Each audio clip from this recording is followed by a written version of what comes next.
आज हमारे पास एक ऐसी खातून आई हैं जिनकी तलाक एक ऐसी वजह की वजह से हुआ है जो आप सुनेंगे तो आप हैरान हो जाएंगे कि इस वजह से भी तलाक हो सकती है। यानी कि ये सहरी में उठी नहीं है और इस वजह से शोहर की लड़ाई हुई इनसे और इनको तलाक दे दी। क्या सारी कहानी इनसे जानते हैं। अस्सलाम वालेकुम। वालेकुम अस्सलाम। क्या हाल है आपका? अल्हम्दुलिल्लाह। मुझे ये बताएं आपकी डिवोर्स कैसे हुई है?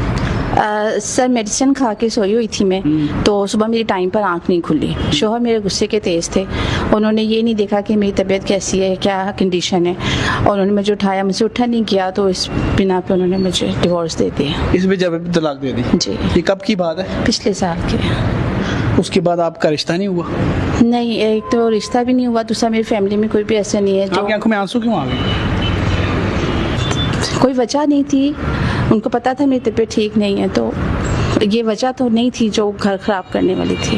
तो इसके बाद आपने कोशिश नहीं की दोबारा से रिश्ते की? नहीं, मैंने खुद से नहीं कोशिश किया, बस मैंने जब इस ऐप को देखा तो मैंने सोचा कि मैं ये यूज़ करके देखती हूँ, क्योंकि मेरी फैमिली में कोई भी ऐसा नहीं है कि जो ये सोचे कि इनको पीछे से कोई सपोर्ट मिलनी चाहिए या इनका अपना घर होना चाहिए। ठीक है नाज़रीन, ये बड़ी अनोखी वजह है। इस वक्त पाकिस्तान में डिवोर्स रेट जो है वो हाई हुआ हुआ है। आप देखें, अगर आप गूगल भी करेंगे तो आपको पता चलेगा डिवोर्स रेट हाई है। तो आप क्या मशवरा देंगी पाकिस्तान की जितनी डिवोर्स खातून हैं जिनको छोटी छोटी बातों पे डिवोर्स हो जाती है या वो खुद खुला ले लेती हैं, तो वो निकाह ऐप ज्वाइन करें कि नहीं?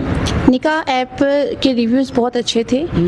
जब इस ऐप पर आई हूँ तो मुझे काफ़ी ज़्यादा सपोर्ट मिली है। मैं जो है इसकी वजह से मुझे आसानी हो गई है। आसानी हो रही है क्योंकि मेरे पास काफ़ी रिक्वेस्ट आ चुकी हैं, लेकिन मुझे अभी तक जैसा मैं चाह रही हूँ ना, मुझे वो पर्सन नहीं मिला। कैसा?